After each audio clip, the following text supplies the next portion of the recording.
Kwa hivyo hapo nyumbani, a true disciple is a learner. What have you learned from your pastor?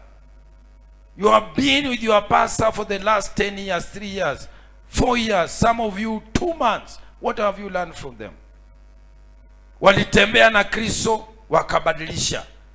Akasema ninawaita kutoka from being fishers of fish and come and be fishers of men. What are the characteristics of a true disciple? Tabia za mwanafunzi wa kweli ni gani? Number 1, a true disciple loves Jesus above everything. A true disciple, sisi ambaye ni wanafunzi wa Kristo, tunapenda Kristo. Luke chapter 14 verse 26 through 27.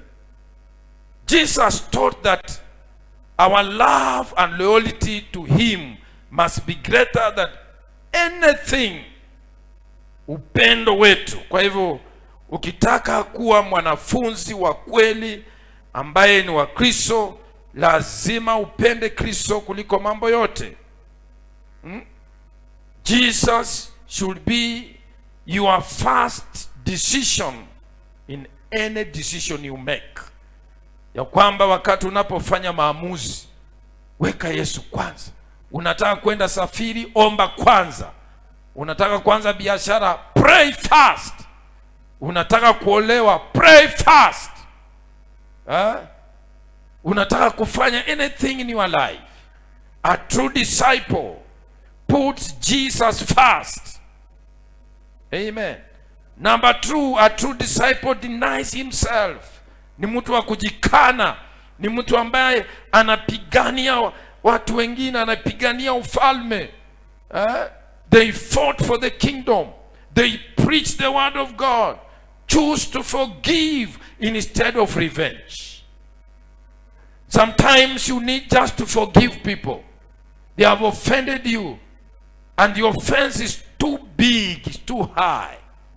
Lakini because wewe umejikana, you don't revenge, just forgive. Amen. Kuna watu wamekukwaza, forgive them. Choose honesty instead of dishonesty. Ukitaka kuwa mfuasi wa Kristo, uwe mtu mwaminifu. Let your yes be yes. Amen. Ndio yako iwe ndio. Ukiambia watu tukutane saa 6, iwe saa 6.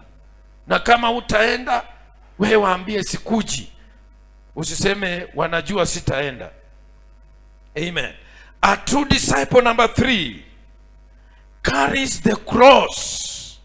Wewe unabeba msalaba. Yesu akasema mtu yote ambaye anataka kunifuata abebe msalaba wake na anifuate. Hallelujah. Following Jesus sometimes involves rejection, persecution, sacrifice, endurance. Kufuata Kristo sio kitu rahisi. Some of you have suffered rejection. Umekataliwa na watu wa kwenu. Watu wa kwenu wamekukataa kwa sababu ya kuokoka, kwa sababu ya kubeba msalaba, kwa sababu ya kuolewa na mhubiri, kwa sababu ya kusema ya kwamba Yesu ni Bwana.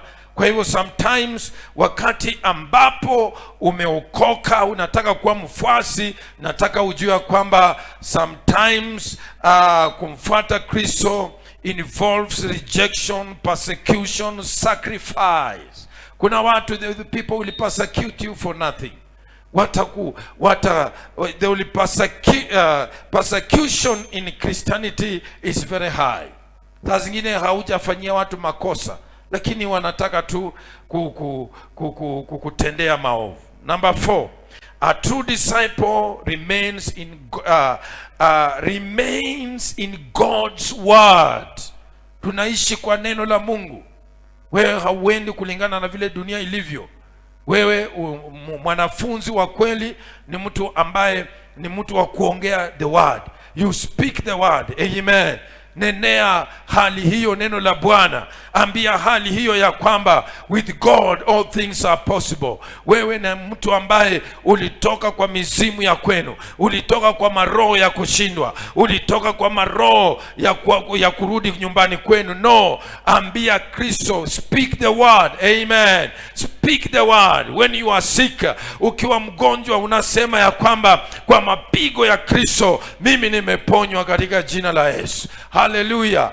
Wakati kazi haiendi vizuri, unaitangazia the word of God, it shall be well in Jesus name. I speak blessings upon your life in the mighty name of Jesus Christ. Hata wakati ambapo unapata habari mbaya, wewe usitangaze habari mbaya. Don't drive ukiwa na ile mentality ya kwamba sasa hiyo imeisha. No.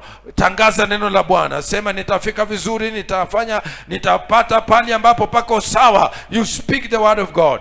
The true disciples wananena neno la Bwana. Amen.